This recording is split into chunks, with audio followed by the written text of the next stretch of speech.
Nu, jau pradėjom turbūt. Nu tai labas visiems. 36 kartą kalba Klaipėda ir šiandien apie produktyvumą. Nevaidinsim labai tobulų. Kodėl? Už kadrą šnekėjom, kad viens ant kito ir pastumti dėl ko turim. Bet kaip daryti teoriškai žinom, ne viską darom, bet daug ką ir darom. Jeigu pradžiai tas produktyvumo didžiausias priešas, yra laikas, ne? Prasme, vis laiką praknesam laiką. Ką naudojat iš laiko valdymo įrangių, gal kažkokias technikas turit?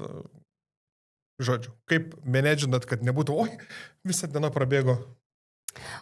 Pasižiūriu į laikrodį ir turiu stiprią valią. Va, tau paprastai. Okay. Aš stiprios valios neturiu, tai kitaip darau. O tu kad nors naudoji? Jo, naudoju. Vadinasi, deadline'ai. Tie, kur važiuoja, žinai, ant adrenalino. Ne, aš naudoju. Yra keletas technikų, kur man labai patinka. Tai labiausiai turbūt pas visus žinomas tas toks patarimas būna, kur kalendoriui įsižymė, kad šiandien nuo 10 iki 11 pasaulis sustok, lietus ar sniegas ar ošvienis gimtadienis nieks negalioja, tu darysi kažkokį darbą. Tai vadinamas timeboxingas.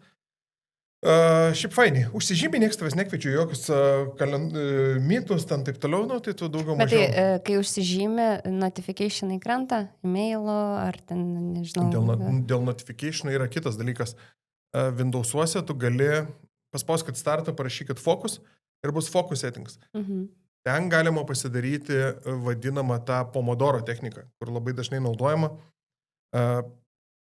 Skaitosi, kad geriausiai yra dirbti intervalais 25 minutės dirbi, 5 minutės pertrauka. Tai jisai leidžia tą focus time, nusistatai, kad 25 minutės paspaudi start ir visos tavo aplikacijos, visi notificationai nueina velniop, tu dirbi tokiam užbukintam kompe.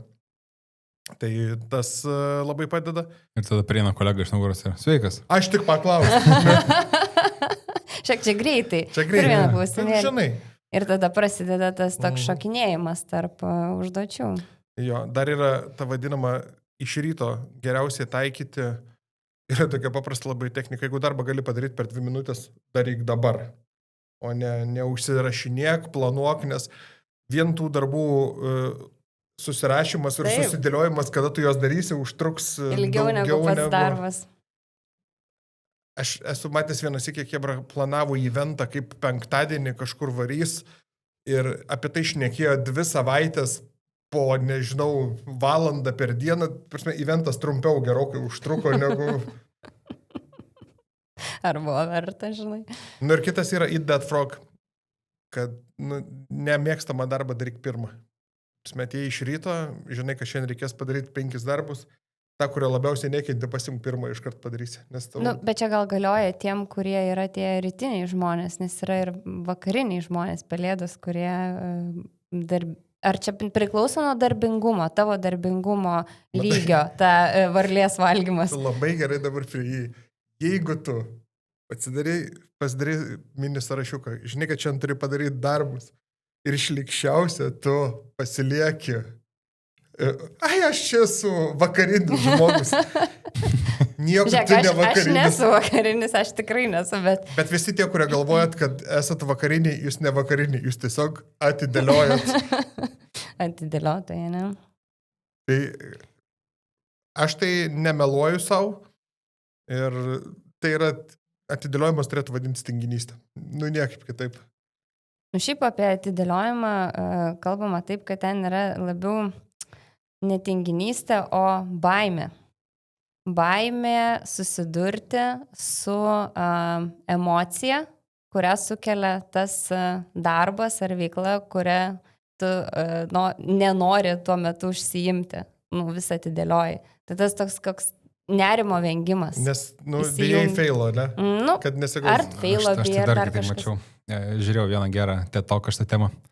Tai ten žmogus labai gerai išdėstė, kas yra tas visas atidėliojimas ir kaip ten daro, kodėl, atsakau, iki deadline'o lieka, ten, žinai, kelios dienos, tada pradeda daryti.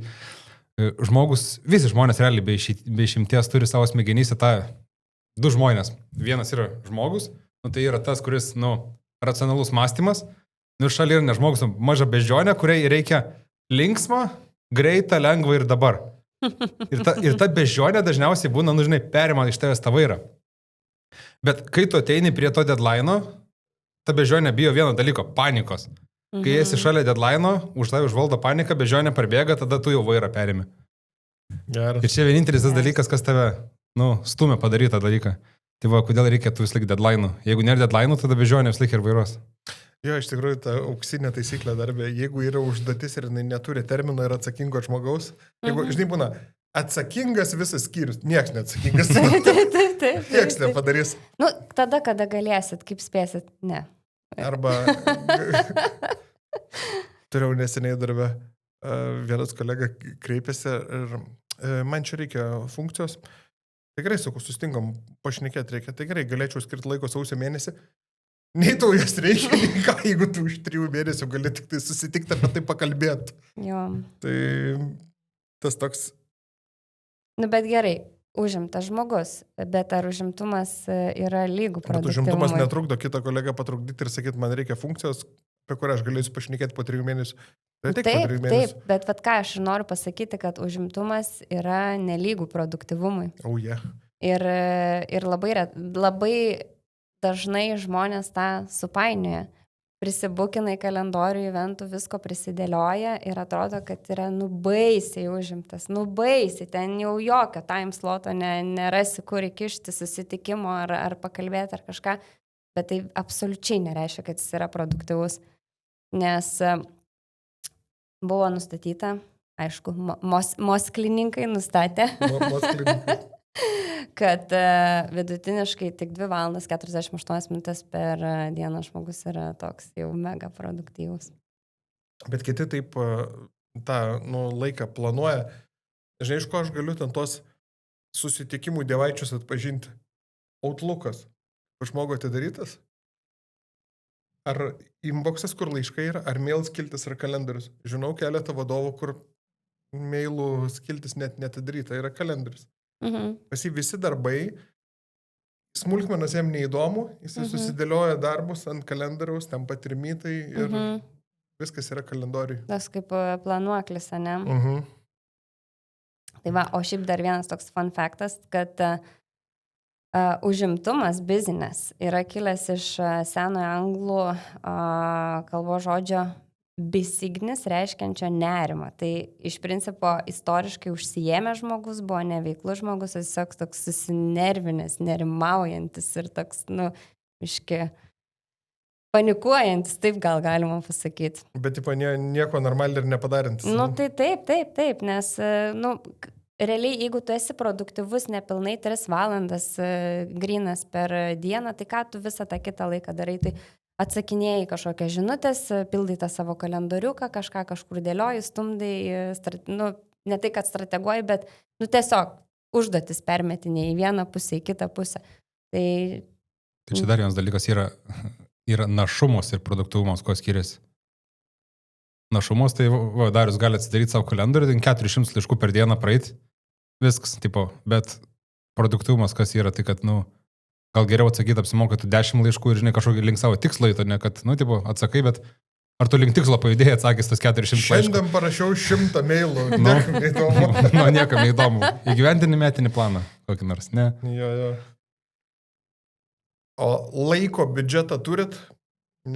Skaičiuojat, kad jeigu kretingoji 2 varžtus pigiau nusipirksit? Taip, ir laiko biudžetas iš tikrųjų toks dalykas, apie kurį žmonės nesusimąsto ir žiūri tiesiai į Marių, nes Marius man yra pagrindinis pavyzdys, kai jo minutės ir jo laikas yra nesvarbus, jis geriau važiuos tą muilo dozatorių už tus eurus pasimti parduotuvę, negu į namus užsisakys.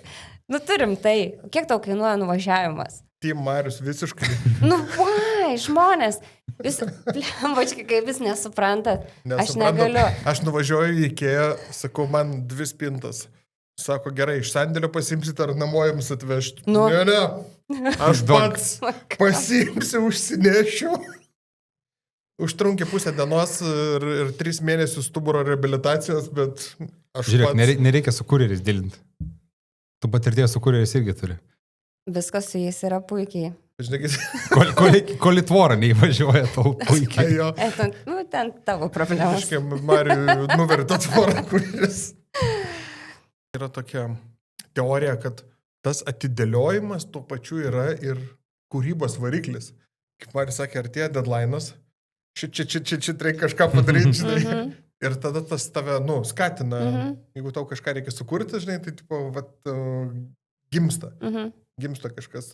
Aš esu girdėjus, kad gimsta geriausios idėjos ten jau prie galo, kai reikia, bet man sunku pakomentuoti objektyviai, nes aš šiaip nesu linkus atidėlioti.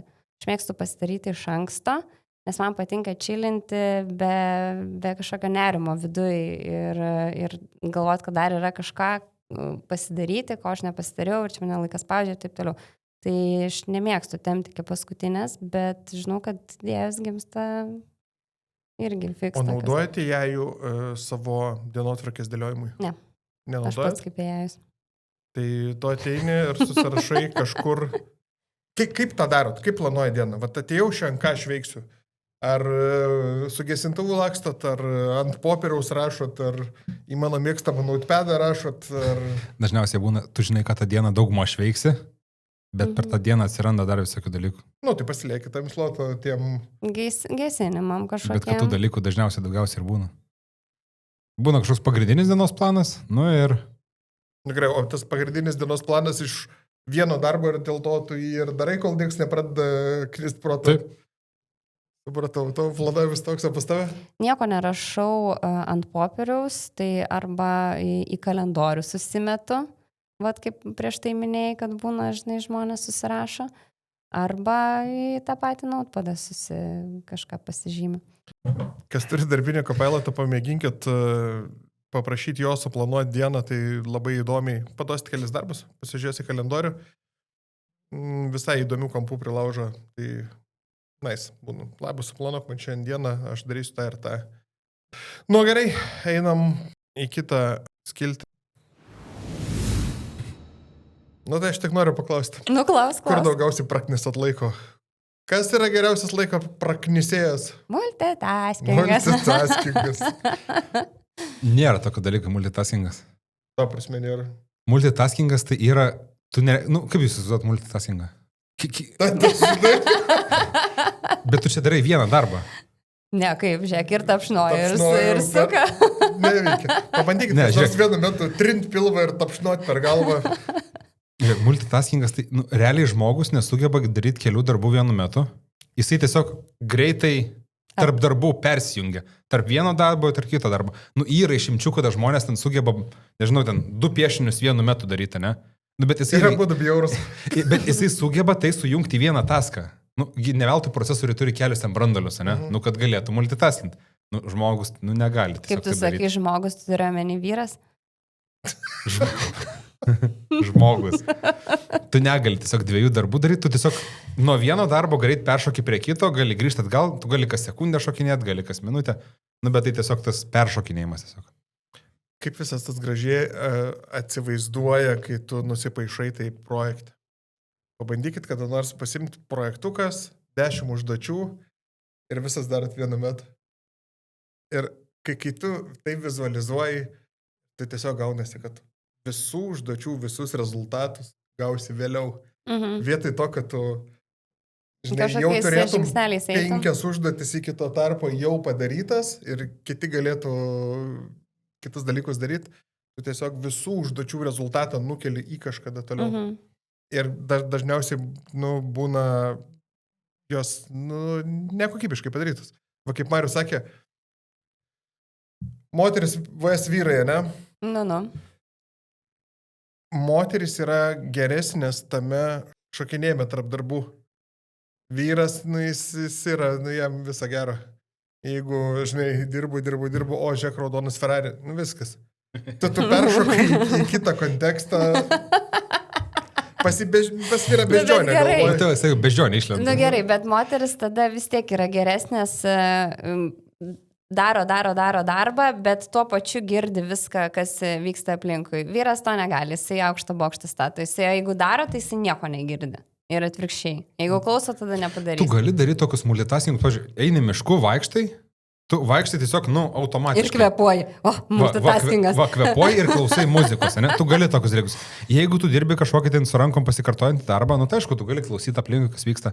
Bet tu negali, pavyzdžiui, atsidaryti kažkokio Excelio, daryti skaičiavimus ir klausytis ten, nežinau, kas kažką šneka ir dalyvauti dialogį. Kaip pavyzdžiui, kai reikia kažkokius darbus daryti, reikalaujančių susikaupimo, kaip jums geriausiai jie darosi? Ar tyloj, ar ofiso burzgaliniai toj visoj, ar su muzika kažkokia, ar su kažkokiu podcastu?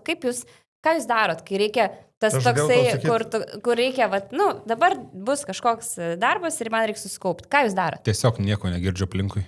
Bet tu gali kalbėti šalia manęs apie kažkokią... Vaškai jausis lašinį. Ne, tai tiesiog negirdžiu.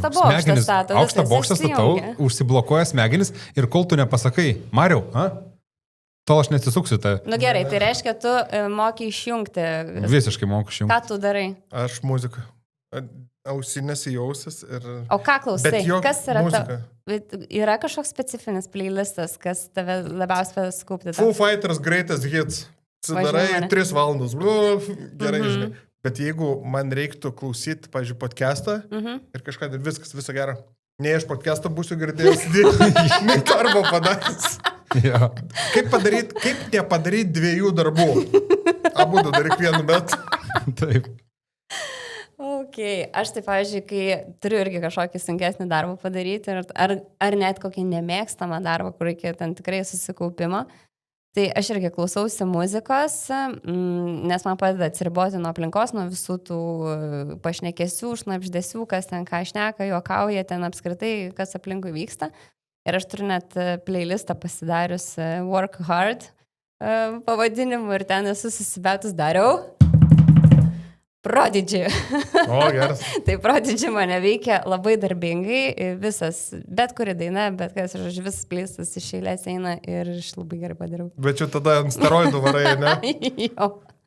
Man muzika gerai kaip fonas, žinai, tas toks, kur, kaip Marius moka vaškų jausis pats prisipilti, man muzika yra tas vaškas, kur, žinai, kaip tai yra susijęs su tom, ar tai yra tau nauja informacija ar ne.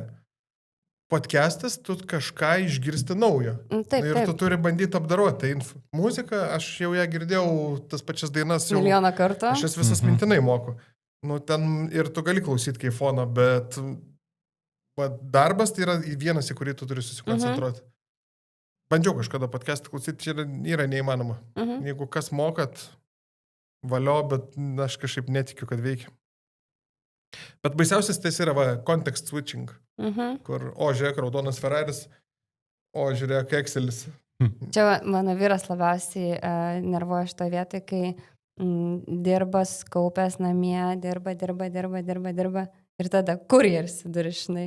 Ir viskas, tu pašoki, eini leisti, sudilini, grįžti, viskas, nuo ko dabar pradėti, kur aš čia baigiau, kas čia buvo. Ir čia toksai staigus, ne taip, kad tau kažkas pasakė, ta prasme, ar galiu paklausti ir tu palaubiški.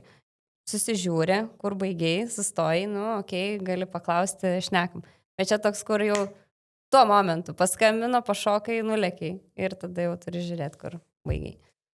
Aš kažkada darbę bandydavau, dar karjeros pradžioje vienu metu 10 darbų daryti, 5 kompus instaliuoti, dar 2 remontuoti, dar kažką, Ir grįžti toks išsitaškęs namo. Visiškai ir negauni tų rezultatų.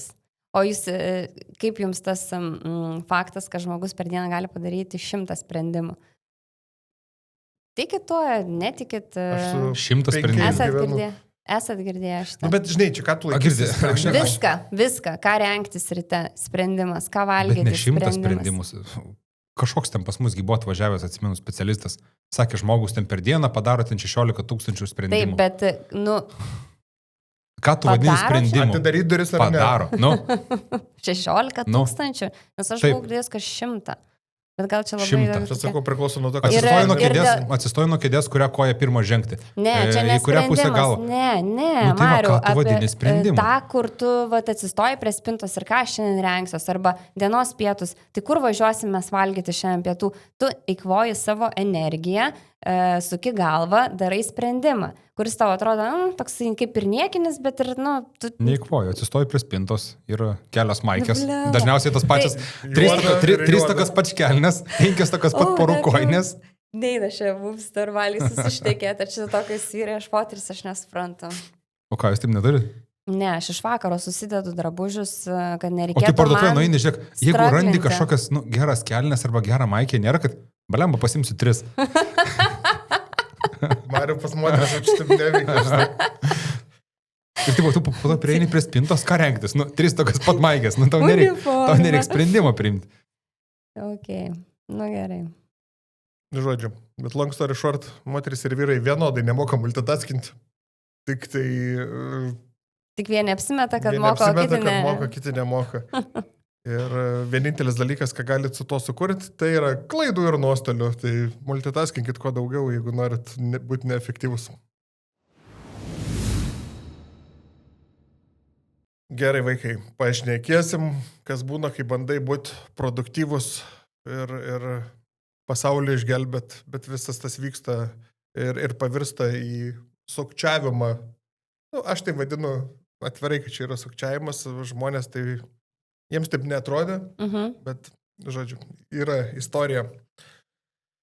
Kai tu esi amerikietiškas hipsteris, išgarsėjęs tik tai tom, kad New York'e ant sienų grafiti paišai, visi, kas nori pakurti startupą, anksčiau ir vėliau bando būti panašus. Visiems reikia Apple sukurti. Nes jau Max produktyviai, Max gerai, bus tabulai. Ir vienas toks hipsteriukas, aišku, jis veganas, nusprendė sukurti stebuklingą sulčiaspaudą. Sulčiaspaudas dizainą įdėsim dabar kaip Apple, su vienu mygtuku. Ir reiškia, bus su vienu mygtuku šalto spaudimo, tobula sulčiaspaudė, kuri bus labai Koks gerai. Logo, gal irgi obuolėlis kažkoks prakastas iš 2 pusių, žinai. Nemačiau logo. Pavadinimas buvo Juicero. Surinko 120 milijonų, investavo Google'as, investavo Kobe Bryantas, jau hypo sukėlė belekiekis, ten patapo toks mini celebritis Doug Evans, vardas pavardė. Tai ir jis toks jau interviu pradėjo dalinti, jau pats bičias įtikėjo, kad bus, aš čia kaip Styvas pavarysiu, viskas man bus gerai. Ir viešpatė tu mano darys tą sulčiaspaudę. Finale, bet kokiam versle susidūrė su realybė. Čia mes būsim organiniai, bla bla bla. Ir tai jis bandė išspręsti tą problemą, kur, pavyzdžiui, pas mane sulčiaspaudė irgi namuose stovi kažkur kampe tamsiam kambarį ir aš ją panaudoju kartą per 5 metus. Nes reikia daug plauti paskui. Būtent. Jinai tau sukelia daug netvarkos. Taip. Tai jisai tą bandė išspręsti. Tai reiškia, ta sulčiaspaudė yra be netvarkos, sveika, visa kita ten. Jie gamino tas sultis principai iš karto ir į tokius maišelius pakuodavo. tą maišelį tu įdedi į tą aparatą ir jis tada tas aparatas spaudžia ir tol tos sultis bėga. Ir reiškia, tada nebelieka tų jokių atliekų, šiukšlių. Ir va, čia yra unikalu, kaip faina. Ir tai pasakoja, kad čia vitaminai visi lieka, čia bla bla bla. Su kuo jis pradžiu susidūrė? Organiška viskas čia, vegan. Drakonai pradėjo veistis tam ofise. Spėkaris juos naikino, nežinai, reikia chemijos. Jis paskelbė programą Catch and Release. Gaudydavo drakonus, kažkur veždavo, paleisdavo. Dieve. Wow. Ir, žodžiu, kūrė tą sulčiaspaudę ten keletą metų. Pardavinėjo po $700. Kažkas nusipirka tą sulčiaspaudę, visą, žinai, kaip internetas ką daro, kai... Išardo. Iškart išardė ir pažiūrėjo, kokias dalis eina, kiek tai kainuotų. Supirkti dalis ir surinkti kainuoja $705. Ir ta kompanija, jinai faktas, kad pradėjo važiuoti žiauriai į minusą. Okay. Ir ten, bet 120 milijonų pakelta iš investitorių. Ir atleido jį, jau pamatė, kad ten bus ragas, pastatė kitą diriką ir nieko nepadėjo. HR-nės problemos ten pradėjo darbuotojams grasinti, bet fiziškai susidoroti, ten, žinai, kai įmoniai neveikia, prasideda va tokias nesąmonės. Ir aišku, jų modelis buvo parduoti brangę sulčiaspaudę su vienu mygtuku, kuri padarys, kad nebus jokių atliekų. Ir subscriptionas už sultis. $35 per savaitę ir tu gauni, bijau sumeluoti, 6-9 pakelius tų sulčių. Bet žinot, kaip šitą įmonę visus nuėjo bankruot? Aišku, žurnalistas nusipirko tą pakelį. Leva, bet gerai, sakyk. Nu, ar žinai jau? Ne, bet tiesiog, aš žiūriu, kaip kartojasi viskas. Yra kažkoks 19 metų studentė, tada yra vienas mygtukas, daug funkcijų, tada subscriptionas ir tada surprise, kiaulė knisinėtoja, žurnalistas, kuris ateina ir viską išdygina. Nu, dabar atrodo, kad visi va tokie va verslai, feilai, va taip pat ir eina. Bet žinai, kaip tame Silicijos slėny ir pats principas toks ir yra, kad davai sukūrėm 100 įmonių, 99 lai miršta, bet ta 100, kuri iššaus, jinai padengs nuostolius tų 99. Tai šita buvo ta iš tų 99, o nudvėsė jinai tada, kai kažkoks žurnalistas nusipirko tą pakelį ir jis tiesiog su rankom jį pabandė išspausti ir lygiai taip pat išsispaudžia. Ok, nuostabu. Ir tas naujas direktorius dar bandė ten aiškinti, išleido tokį straipsnį, kad ne, čia ne tas pats, mes ten spaudžiam kitaip čia pas mus. Taip, pas tave vitaminų nebelieka, jeigu tu su rankytam spaudi, pas tave mikrobai užeina, nes tu gal rankų nenusiplovė iš tai. Bet jau šitas masiškai tada, kai šitą klipą paleido, patys darbuotojai sakė, gerai, viskas gana, nesąmonių, einam lauk. Ir išėjo darbuotojai, minusas, bankrotas ir taip toliau. Bet šiaip, aš klausau tokių istorijų ir galvoju, nu tu eini worldwide su tokiu pasiūlymu, eini su skemu ir kaip tu tikėsi, kad tavo skemas praeis, kad niekam neužklius tavo skemas, jis rimtai. Prisiminat, sakiau, Dagas buvo ten tas pirmas. Spėka, jis dabar veikia. Dabar sukūrė dar. Kalėjime sėdi. Marpas, kad nesėdi, bet kūrė kažką. Gal jau ir sėdi. Bet po šito jo sekantis veiksmas buvo pardavinėti, angliškai tai skamba, raw water. Ta gryna. Neapdorotą gryną vandenį po $130 už tą tokį ofisinį kanistriuką, žinai. Kodėl? Kodėl kažkas, ta prasme. Tai va, po $130 tu ten kalnų vanduo neapdirbtas su natūralia energija. Dar yra hidruotas vanduo. Hidruotas vanduo. Ok. Tai va, tai šitas va bičiukas tokį va bizniuką padarė, su devaisu biškį nepaėjo, o jau buvo produktyvity, čia viskas gerai. Bet kaip tu sakai, Apple dizainas, vienas mygtukas, daug reklamos, prisitrini prie kitų. Bet atsiranda surprise, žurnalistas. Ir sugadina visą. Dar būna, kai sugadina ne žurnalistas, yra tokie brain training appsai. Reiškia, visi žinom tą mitą, kad kuo tu daugiau protinės veiklos kažkokios darai, treniruoji smegenis, nebus tau demencijos, Alzheimerio ir taip toliau. Išleido hebrytę Lumosity ir iš karto paskelbė, kad mažina riziką, gerina atmintį, viskas tvarkoja. Tu, principė, žaidi žaidimukus toj aplikacijoje kažkokius paprastus ir taip išvengsi ligų ir demencijos nebus, bla bla bla. Ateina Amerikos federalinė prekybos komisija, vadinosi. Labą dieną, sako, o tai gal kokių įrodymų gal turit? Ar čia? Ne, bet, mes žiūrėk, taip manom. Taip turi veikti. Ir iš karto sako, gerai, tai imkit 2 milijonų baudą. Ir padarė po to tyrimus ir spėkit, veikia ar neveikia? Ne. Aišku, neveikia. Neveikia, bet koks kampas žiūri geras. Tu tampi geresnis. Geresnis? Bet tu tampi geresnis tuose žaidimukuose, kurias tu žaidži. Tu pasileidai appsą, kuriame yra daug mini žaidimų, tu tampi geresnis, tu juos išmoksti geriau, atsimeni kaip ką daryti, tu juose progresuoji, bet tik tiek. Tu esi geresnis tam tikro appso, tam tikram žaidimui. Nu, tu čia kaip ir bet kuriam kitam žaidime. Nu, tai va. Ne bendraja prasme, bet kažkur. Žodžiu, pardavinėjo kaip produktyvumo būstą, kaip mentalinį būstą, kad va, tavo smegenys geriau dirbs, gavo gerai baudos, nieko Įbaigėsi ir viskas, neveikia. Bet tokių apsų pilna. Jo. Bet dažniausiai jie būna tiesiog nemokami. Bent jau pradžiai pasibandyk, po to vėl kažkokie mikrotransakcijos, arba šiaip iš edzų jie gyvena. Taip tai pastoviai.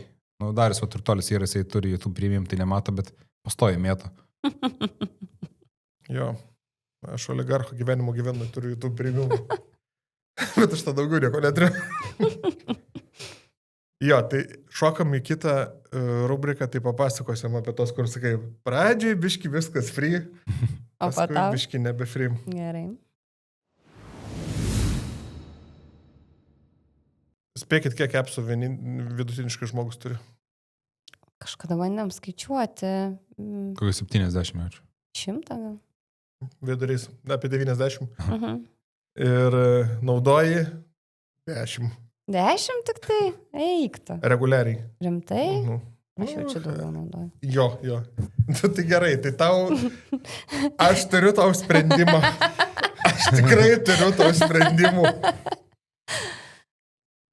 Pasaulis va dabar, jeigu tu turi 100 appsų, anksčiau ir vėliau tu supranti, kad biški tu jų per daug turi. Ir daug žmonių yra, kur net tų notifikationų nemoka išsijungti. Nepastebėtų, pasimk, nors telefoną ir ten 300 notifikationų ir kas 30 sekundžių pipu.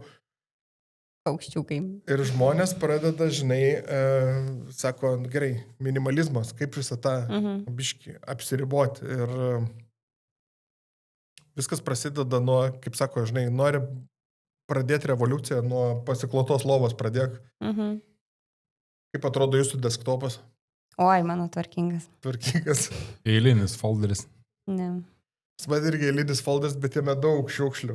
Reikėtų jį susitvarkyti. Bet daug šiukšlių, tiesiog bet kokiam folderį gali būti daug šiukšlių. Ne, pas mane tvarkingas desktopas, tuščias, šiukšlinė kampė. O tu į desktopą kaip eini, tu visus langus nuleidai ir tada klikinė? Man nereikia eiti į desktopą. Tada eisim, reikia. 2 folderiai kompiai reikalingi, desktop ir downloads. Bet aš ne šiaip sakau, tie tokias labai bazinės tvarkos prasideda nuo ko?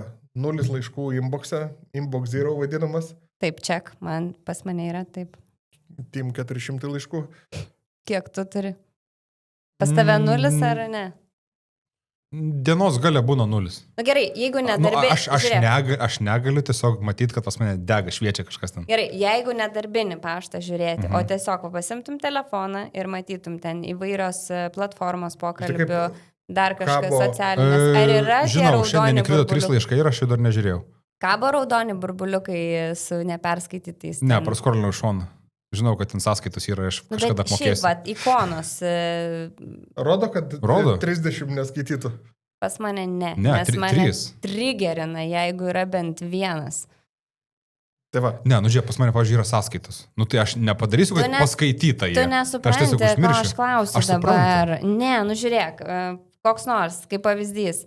Facebookas, tarkim, WhatsAppas, Viberis, nežinau, ką nors naudoji, nenaudoji. E-mailas, kažkokia Boltas, tralelė, nežinau. Ne, esu išjungęs. Neitų. Gerai, išjungęs. Yra žmonės, kurie būna neišjungę ir krenta ten, ne, ištisai notifikationai. Ir tada gali 1000 rodyti. Tai yra žmonės, kurie ir laiko, ir kabo, ir jiems, atrodo normaliai. Man, pavyzdžiui, jie nemato net. Mato. Nemato net. Tipo, jiems taip atrodo, kad ikona turi taip atrodyti. Taip. Čia tokia telefono funkcija, kad ten viršui kažkas yra. Ne viršui, pleva, paaiškinti. Tu supranti, Dariau, ką aš sakau. Aš suprantu, bet Marius aiškiai nesupranta.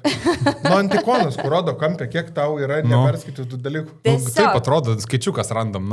Čia tiesiog, ne?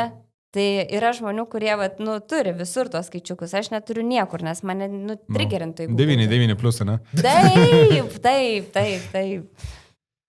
Tai va, Inbox Zero, Clean Desktopas ir tas toks, žinai, kiti produktyvumo 100 appsų turi. Bet realiai kiek tu jų naudoji, tai parinkau 5 appsus, vat pasakysi, tarim toks būtų reikalingas ir kur pasaulis išprotėjimo yra nuėjęs. Labai nustebau, kad žmonės netrina appsų, bet žmonės geriau ieško kitų appsų, kurie padės kovoti su tais appsais, kurie jau pas tavį suinstaliuoti. Čia klasika kasdieninė. Yra toksai browserio extensionas, priedas į jūsų naršyklę kompę, cold turkey vadinasi, šaltas kalakutas. Ir tu tam šaltam kalakutė, kad tu galėtum dirbti, pavyzdžiui, mane irgi labai stipriai distraktina Facebookas. Manis vis laiką atidarytas, jeigu kas nors parašys. O ne. Tai tu gali ant to extensiono prisidėti, susidedi puslapius, kuriuos tau turi blokuoti ir tu įjungi šaltą kalakutą. Aš dabar dirbu. Focus time. Taip, pats nuo savęs, ne? Pats nuo savęs ir tau tą parinktą tavo puslapių sąrašą, jį užšaldo ir tu jų neatsidarysi. Jeigu bandai atidarnėti, sako, žiūrėk, seniukai, dabar tu dirbi. O tu gali išjungti? Nu tai jeigu pats... Nu tai jeigu eisi ten appsą, atjunginiesi, taip toliau, jo, gali. Bet esmė yra tame, tu nori pasakyti tai, kad žmonės antiek nesugeba susikaupti patys, kad turi patys nuo savęs kažkokius ribojimus daryti, ne? Tai čia klasika. Bet cold turkey aš ne šiaip paėmiau, nes šitokia atrodo paprasta funkcija, jis tom nesibaigia. Yra toj pačioje programoje ir frozen turkey. Jisai užlokina tavo kompą, kad tu kompą negalėtum naudotis. Tu gali užsirakinti kompą taip, kad jeigu tau kompas trukdo darbui, tai tu gali užsirakinti kompą kažkuriam laikui. Ir... Jau staigiai prireikia. Nu, negali prireikti, nes tu dirbi. Nes tu dirbi kažką kitą. Taip. Tai va, toliau yra... Ne, man nereikėtų, jeigu tu klausai, reikėtų tokios programos, tai nereikėtų. Nu, tu pas mus šaunuolį tu moki. Taip, šaunuolį. Mes nemokam, man reikia. Ko man tikrai reikia? Yra 2 programos, Flora vadinasi ir Forest, bet principės tą patį daro. Tai yra tos Pomodoro technikos timeris, kad tam tikrą laiką iki tavo pertraukėlės, tavo yra focus time'as ir čia yra skirta telefonui ir tavo telefonė pradeda augti gėlytę arba miškas. Geras. Ir jinai auga. Jeigu tu tik tai paimi ir bandai kažką atsidaryti, ta gėlytė numiršta. Ir tave jau verčia blogai jaustis, kad tu nužudėjai gėlę. Arba visą mišką tu išnaikinai gyvatę tų velnių. Arba... Bet tai palauk, auga tol, kol tu dirbi. Taip. Ir jeigu tu pasieminai, nuvyto, ir jinai tada vėl auks nuo pradžių ir tada tavo pertraukėlė toliau bus, negu kad... Ne, tu iš naujo tą ciklą turėsi startuoti, sakau. Tai žodžiu, tau nunulina pertraukėlė ir dar tu pradėjai blogai jaustis. Puvėkose tokias turi būti. Tai va, tai turėjau auginti arba mišką, arba gėlytę ir va, blogai jausit, bet iš tikrųjų žmogus, tu įsivaizduok, tu visą dieną gėlę žudai. Čia toks... Čia geras, nebuvau girdėjus. Dar vienas labai panašus blokeris yra, kai buvo kalakutas kompui, taip yra opalas telefonui, kuris irgi pasirinkai aplikacijas, kurias nori blokuoti. Ir įsimeti ir jisai telefonė tau neleidžia atsidaryti tam tikrų aplikacijų. Nes tau gali būti, kad tau kažkas su telefonu reikia daryti. Gal tau skambinti, pavyzdžiui, reikia, ne? Ir gali ten Facebooką, Instagramą dar kažką pasiblokuoti, bandysi atidaryti, jisai sakys, dabar tu dirbi, eik dirbk. Tai va šitas labai geras buvo. Dar vienas labai geras yra toks lengvesnis, trukdantis tau tuo naudoti, tas požiūris, kad tau būtų nepatogu dirbti. One sec. Tu gali nusistatyti laiką, kiek sekundžių užtruks, kol tau atidarys aplikaciją. Bandai atidaryti Instagramą, tau sako 3, 2, 1. Ir tam tarpe dar rašo, žiūrėk, ten turėtum dirbti. Verčia jaustis blogai. Mūsų vienas kolega šitą naudoja, pasakoja. Tai šitą ne ir naudoja, kur... Nežinau, būtina šitą, bet principas toks pat, kad, pavyzdžiui, įlipa į liftą, jis sako, ką man tam liftą reikia scrollinti. Arba kur nors prie savo sėdi, kažką per langą, trumpam, bet kokie sakė, 15 sekundžių, jei, tas įprotis tiesiog. Ir tu įsitrauki, ir tu žinai, kad reikės laukti 10 sekundžių, kol tau atidarys, tą žinai, ten Facebook'o. Tai tau nebereikia. Taip. Geras. Įdomu būtų palyginti to žmogaus krentavimą, koks yra dabar ir koks buvo. Atrykės pasikalbėti. Bet faktas, kad tikrai turėtų padėti. Bet tas toks, matai, per skirtingus kampus, bet čia toks, kad aplikacijos paleidimo momentu vėl tave blogai verčia jaustis. tą laiką gali reguliuoti, kiek nori tų sekundžių tau ten būtų, gal kitam sekundės užtenka, kad jau užknistų. Nes tokio kaip priminimo gal reikia, kad tu nevalingai tiesiog pasiemi į rankas, žinai, nors tuo metu gal tau nieko nereikia, tiesiog toks įprotis. Žinai, kad 21 dienos reikia įpročių susidaryti. Ir paskutinis užklydau ant tokio labai įdomaus appso, kuris skatina naudoti tave daugiau telefonų, bet tam, kad tu labiau save suprastum. Yra toks Dailyo. Ir tas Dailyo, jeigu tu... Ar tu laiminga? Taip. Kokia tavo nuotaika yra? Puikia. O jeigu kaip Samoška pasakyčiau, įvertink balais, ten 7,2 ar ne? Ir nepasakytum. Kodėl? Nepasakytum. Dienos vidurkis koks tavo yra? Nepasakytum, nes nematavai. O mes matavom, gi pastoviai rašydavomės. Ką? Savaitės nuotaikos vidurkį. Tai čia, bet tu matodavai vienas tik per dieną.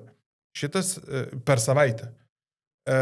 Šitas appsas, jisai tokių paveiksliukų pagrindų padarytas, jisai leidžia skirtingais aspektais tavo mental health suregistruoti.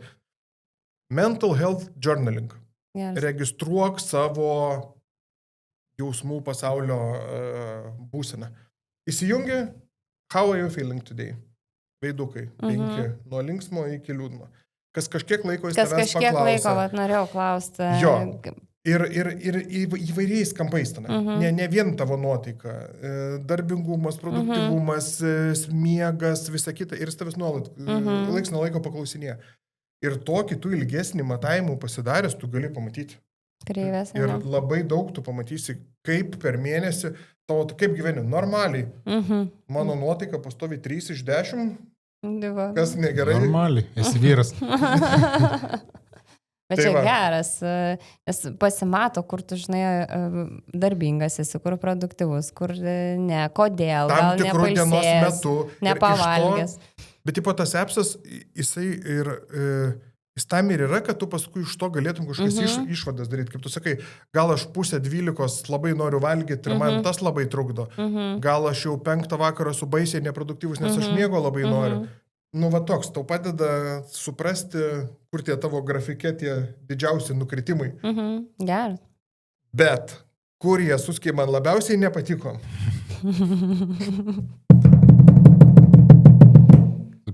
Subscriptionas. Jeigu nori pamatyti, jisai yra free, basic tos grafikus visokius matysi, bet jeigu nori labai gilios analizės, bus subscriptionas. Kiek? Niekur, va, kaip ežiukai mirksi, niekur nepamatysi. Atsidaryk jų puslapį, nėra pricing skiltas, galvoju, okei, čia jūs mane suintrigavot, nebus čia viskas veltui. Yra fact skiltas. Frequent asked questions. Einu, ieškau dažniausiai užduodami klausimai ir jie apsimeta aklais, kad nieks neklausia, kiek tai kainuoja. Ta prasme, čia žinai kaip tie siurblių pardavinėtojai, kur, o tai tau nereikia siurblio, kuris tu čia gražiai išvalysis? Ne, man už 3000 siurblio nereikia. Tai ten irgi tam puslapį ir tu niekur nerasi. Susinstaliuoji appsą, pradedi naudotis, free, ir kažkada jisai tau siūlo pirkti. Tiesa, tai nėra brangu, tai yra $2 per mėnesį. Bet vis dėlto, jeigu tu niekur stengiasi specifiškai neskelbti kainas, tai jau yra man biški toks, norisi biški. Žmonės valgyti nori. Bet pasakyk tą kainą, jos marė kažkaip. Tuo labiau, kad nėra didelė. Nebent ten dar kažkas... Bet matai, kas ir turbūt yra... O, ten gal pasidaro 200 po mėnesį, nežinau. Turbūt yra appsų, kurie konkuruojantis yra, žinai. Bet puslapį niekur neskelbti, kiek tu kainuoji ir net tuose dažniausiai užduodamos klausimuose, čia yra wow. Čia yra atskiras levelis. Va, tu pasibandai, žinai, tą programą, tau jinai patinka, tu prie jos pripranti. Ir tada nebenori atsisakyti, žinai. O jeigu iškart matytum, kad mokėti reikės, tai net nebandytum. Bet šiaip appsas free, tipo. Good. Tai va, naudotumėt kokią nors? Nu, gal ir pasibandytumėm. Visai nieko. Nu, šiaip dėl įdomumo tavo paskutinį, tai visai būtų įdomu pasimatuoti. Aš eisiu, sakiau, gėlių pažudyti. Irgi variantas. Kodėl pažudys, gal kaip tik paauginti? Nu gerai, važiuojam toliau. Tai tiek.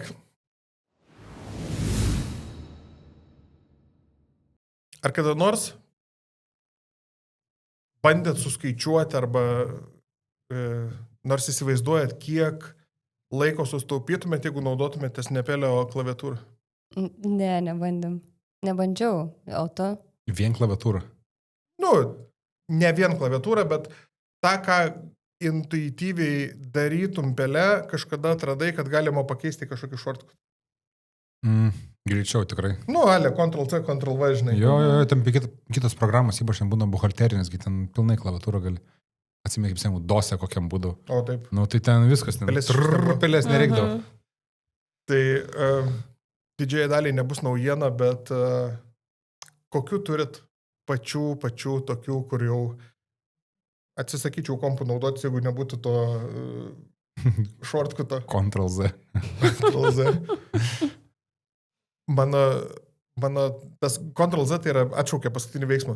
Mano pats jaučiu naujausias atradimas, kurį aš turėjau žinoti prieš N+K metų, Ctrl-I ilgoji repeatina veiksmą. Ir jeigu tu, pavyzdžiui, kokiam nors, žinai, būna kas nors sėdi Excelį, įsiterpia vieną eilutę, ar kokį lentelį, dar, nu, veiksmas paskutinis. Ir tau reikia dar 3 kartus pakartoti. Ir žmonės, kiek dažniausiai esu pastebėjęs, eina, klikina tą patį, daro vėl ir stamdymas. Atrodo, tu čia sekundę sutaupai, bet kiek tų veiksmų yra per dieną, tu klaikiai daug laiko sunaudoji vien dėl to, kad nenaudoji klaviatūros ir shortcut. Tai įsivaizduok, to reiktų, nežinau, 50 eilučių įtarpti. Nu, Ctrl-I užmygiai, palaikiai, viskas. Nu, ją pačiu nuvažiavo, kaip pavyzdys. Bet kokį veiksmą pakartoti, ne? Arba man visada ištinka tas toks anxiety, naršykliai, naršot, ai, nebereikštų tavo, išjungiu. Jau reikia. Ctrl-Shift-T sugrąžina paskutinį langą, kurį tu buvai uždaręs. Aš tada taip gerai jaučiuosi, kad viskas grįžo. Kaip kažką, kaip raktus nuo namų būčiau pametęs ir, žinai, ir atrandi. Bet to Ctrl-Shift-T tu ten gali sesijas netgi grąžinti spaudinėdamas. Tu gali prieš savaitę ką veikiai grąžinti. Geras. Čia kaip Facebook'e iki pačios praskrolinti, kur niekada nebus. Pasaulio kraštą nueiti. Viena ir pavojinga, kažkada diskutavom, Windows plus V yra jūsų tos, vat kai jūs paspaudžiat Ctrl-C, visas tas, ką jūs nukopijavot, nueina į buferį. Ir jeigu jūsų kompį įjungtas, buferio history, clipboard history, paspaudę Windows V, jūs pamatysit visus kopijavimus. Turos ne visus, o 20 paskutinių kažkas tokio. Ta prasme, nebus, kad vieną matysi istoriją jų. Ir biški pavojinga, nes, pavyzdžiui, kopijuoji kokį nors passwordų menedžerį, nu, ir jis ten lieka. Aišku, gaunas, kad greičiausiai neaišku nuo kur, bet lieka. O tas clipboard history, jeigu kažką kopijavot ir jums reikia iš anksčiau, nu, kaip ir nice, bet reikia irgi, negalvojau, kad jisai saugo visus passwordus, bet saugo. Aistė nenaudoja, turi švarų desktopą, aš neturiu švaraus desktopą. Mes su tavim turbūt, ar spaudi Windows M ar Windows D? Windows D. Windows D? Windows D nuleidžia visus jūsų langus ir parodo desktopą. Šiaip tai aš beveik niekada nespaudžiu Windows D. Jeigu man reikia nueiti desktopą, spaudžiu Windows E, spaudžiu desktop ir matau savo visus desktopų katalogus. Mes nenori vaizdą, užtenka Explorer. Taip. Windows M beje daro tą patį, jisai, jeigu D tiesiog yra show desktop funkcija, o Windows M yra numinimizina visus langus. Principė matai tą patį. Desktopas, bet kas dar tokio, turit kokį nors tokius, kur naudojat Alt-Enter, pavyzdžiui, irgi man naujiena buvo. Maximizing full screen, ne? Ne. Čia ne tas? Jeigu žiūrint, kur naudoji. Jo. Gerai, Marius iš geiminimo, bet jeigu Excelį, tai irgi dadės vieną eilutę. peršoks į kitą ir Nu, įterps. tai kokią programą? Jeigu rašot kokiam nors Teamsuose ir jums reikia peršokti vieną eilutę iš naujos eilutės parašyti. Shift Enter. Taip. Nu, tokie paprasti dalykai, bet Maris neseniai sakė, mano irgi šių metų atradimas, ką šiais metais išmokau, Control Backspace. Tai Word'e jums ištrina ne vieną raidę, bet visą žodį. Okay. Atrodo, tokį dalyką turėjai žinoti prieš 15 metų. Taip. Turėjau prieš 30 metų žinoti. Bet, ar žinai fun fact, kad Apple klaviatūrai nėra delete klavišą? Ne. Čia rimtai? Jo. Exactly. Apple gali trinti tik iš Backspace'as. Arba jeigu nori trinti į tą pusę, turi 2 klavišų kombinaciją naudoti. Turi naudoti, FN delete. Tada jis pradeda trinti kitą Geras. pusę. Ne, nežinau. O jeigu Apple nori trinti žodį kaip čia, tai turi 3 raidės spausti. Jeigu norėtum ištrinti žodį į dešinę, tai turėtų būti komanda FN delete, taip, va. Pirštų kombinacija. Twisteris su pirštai žaidžia. Visiems, kurie gimė, kurių metai prasideda gimimo dvejetų. Windows taškas iššaukė emodžius. Niekada jaučiu nesu buvęs panaudojęs. Netyčia. Supratau, kad visai galima. Ir kas mėgsta veidukus paišyti. Ir nereikta neįti kažkur ieškoti, kol užvedi pelę, paspaudinti emodžius. Windows taškas man iš karto. Bet kurioje programoje ar čia tik tais kokiam Word'e? Kiek bandžiau ant visų. Okay. Teamsuose suveikia, ten veikia. Veikia, todėl, kad kai spaudi WinL, užrakinti ten netoli taškas yra, kars netyčia pasispaudžia ir iššaukia tie. Nu, pažiūrėk, WinL ir Win taškas, tai... Kompą užrakinti darbe, kad nieks neparašytų visiems, kad šiandien vaišinu visus alum. Iš jūsų pašto yra Windows L. Atsistojat nuo kompo, Windows L, užrakinat kompą. Ir kai spaudi Windows L, iš tikrųjų taškas yra po apačia. Taip, ir čia šitą netyčia irgi radau ir būna, kad pasispaudžia. Nu ir visų laikų geriausias shortcutas, Alt F4. Nužudo bet kokią Windowsinę aplikaciją. Ir šitą... Niekas nebepadeda, ne jau. Nu, kaip iš naujo įsijungti, bet čia yra vaikų bairiai, kur ateini ir sakai, spausk Alt F4. Ja. Žiūrėk, parodysiu, kaip reikia. Parodys, kaip reikia. Kaip įterp tekselį naują eilutę. Alt F4. Bet, pavyzdžiui, Ctrl F4 naršyklį aš dažnai naudoju. Ką tu naudoji? Ctrl F4 arba Ctrl V. Jo, Ctrl V. Nes langelis tabą išjungti yra kaip kokios reklamos pop-upo. Jis yra mažiausias X-as istorijai. Ir į jį ten kažkur pataikyti, daug greičiau. Ctrl-V ir viskas. Tai va, pasibandykit. Šiaip turėtumėt sutaupyti, mano durnų paskaičiavimų gaunasi apie 3 kartus greičiau. Pabandykit paskaičiuoti, kam įdomu laiką, kiek naudotumėt shortcutais ir kiek naudojat cupelę. Ir 3 kartus laiko staupysit ir pasidauginkit iš tiek kartų, kiek per dieną naudojat. Nu ir va, jums prašom, kavos pertraukėlė yra. Nu, matai, aišku, čia irgi įpročio reikalas yra, kol įpranti, kol prisimeni kombinacijas, gali užtrukti. Bet tų, kurių dažniausiai naudoji, atsiminsiu. Nu, Ctrl-C, Ctrl-V, pavyzdžiui, visi. Nu, taip. Ctrl-A, Ctrl-C, Ctrl-V, Ctrl-P, o Jėzau, kaip visi greit atsimena, nes, nenori eiti. Copy, paste. Dešinis pelės klavišas, tada paste S, what, žinai. Paste S yra, jeigu kas paste, ne Ctrl-V, o Ctrl-Shift-V ir formatas dingsta. Be jokių teksto dydžių, be raudono teksto, be kažko, tu gauni tiesiog tekstą, kuris ten neprimargalintas. Tai mano tiek. Turit ką nors papildyti? Nu, šiaip dar kas nenaudoja, labai geras dalykas yra skirtingi desktopai. Tai Windows Tab, jeigu spaudini Alt Tab tarp programų šokiniai, Windows Tab gali susikurti papildomų desktopų. Tarkim, ant vieno desktopo... Papildomų šiukšlynų, gerai? Ne, tarkim, ne. Nu, turi kažkokį vieną desktopą, ne? Ant ten esi atsidaręs vienas programas, paspaudė ten Windows Tab, peršokį kitą langą, kitos programos. Jeigu ant vieno lango žaidžiat Counter-Strike, ar ateina direktorius, jo, Windows Tab, Windows Tab nebežaidžiat. Excelis atsidaro. Oi, patarimai. Nu gerai, ačiū.